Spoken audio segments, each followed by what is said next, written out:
Right, well, Saudi Arabia is betting big on sports, from a surprise merger between LIV Golf and the PGA Tour to huge $100 million football contracts and even a Formula One team. The oil giant is all in, and now some are accusing the country of sports washing or attempting to rehabilitate their image via sports. Joining us now is Ambassador Marc Ginsberg. He's the former ambassador to Morocco and former White House Middle East advisor. Thank you so much for joining this morning. So this idea of sports washing, we know that the PGA Tour was one of the key proponents pushing back when LIV Golf first came into the fray. And now look where we are now with this merger, this new commercial entity. What are your thoughts on how we got to this point? I hate to call it a merger. For all intents and purposes, it's an acquisition. We got to this point largely because of three reasons. One, the dissension within the ranks of the major PGA players who migrated over to LIV and were given huge sports rewards, big compensation packages, and then being permitted to come back and play on the PGA Tour as we saw in Augusta.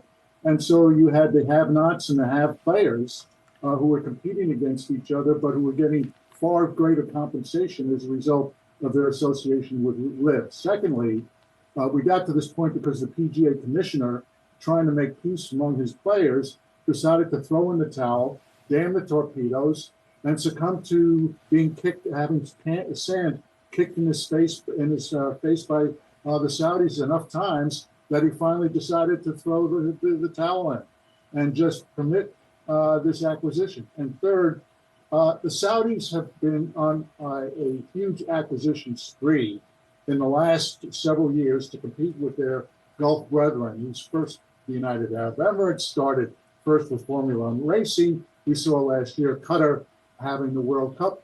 The Crown Prince, Mohammed bin Salman, wants to legitimate the kingdom, not only in the region and around the world.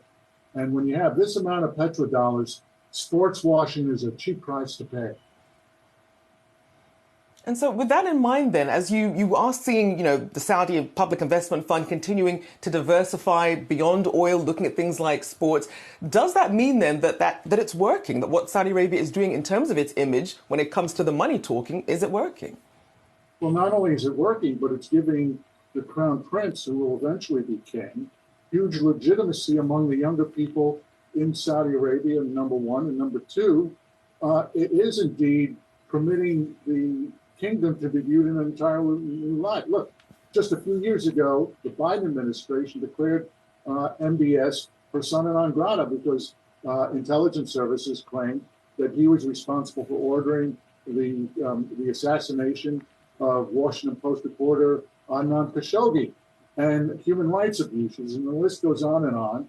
And now we have Secretary of State Blinken just there a few days ago, because the Saudis have decided we don't need the United States to dictate to us anymore about what we acquire, what we do on oil, much less what we do with Iran. So they're feeling their oats, and they have the money to prove it. I mean, and when we look at what we saw with oil, I mean, Saudi Arabia last year was the fastest growing of the G20 economies last year. Thanks to Russia's invasion of Ukraine, a lot of uncertainty. We saw oil prices shooting above $125 a barrel. A very different situation, though, this year, even with the output cuts by Saudi Arabia. Talk about this relationship with oil as it tries to diversify and really what the expectations are here. Well, indeed, there's no doubt that, and I've been involved with the Saudis for decades, and they've launched this new diversification initiative by their investment fund called 2030. They've been diversifying to try to gain new investment opportunities from other sectors.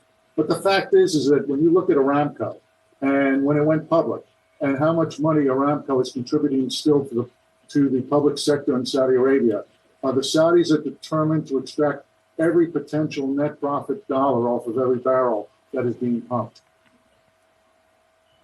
And so then when you look at how they're expanding beyond oil, we talked about sports washing, as some people call it, basically trying to rehabilitate your image via sports. And when you look at how it's still continuing to spread through Formula One and other things, is this going to be the vehicle for Saudi Arabia? Or are there other ways you're also seeing them with venture investments also pushing into expanding and improving their reputation?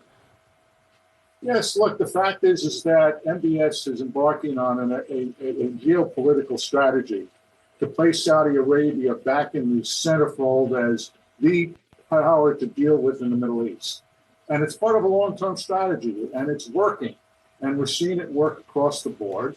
Those who object to this, of course, have legitimate reasons to express why are we, in effect, continuing to provide Saudi Arabia with huge amounts of arms? Why are we letting them control an oil market that we, in effect, are still responsible for defending? I mean, there's lots of questions that are being asked by legitimate stakeholders back here in the United States. I do appreciate you taking the time to join us this morning on Yahoo Finance. Ambassador Marc Ginsberg, former ambassador to Morocco and former White House Middle East advisor. Thank you so much.